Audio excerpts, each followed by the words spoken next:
Alright, now got this cap sitting up here, dispenser ring and probably a splash guard, and those little plastic tabs.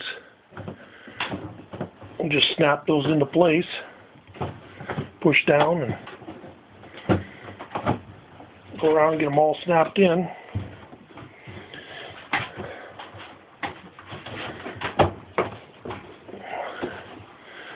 Have to fiddle with it a little bit and get stuff lined up.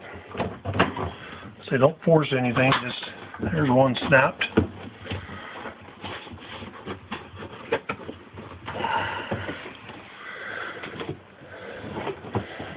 And just go around there and snap those all in place.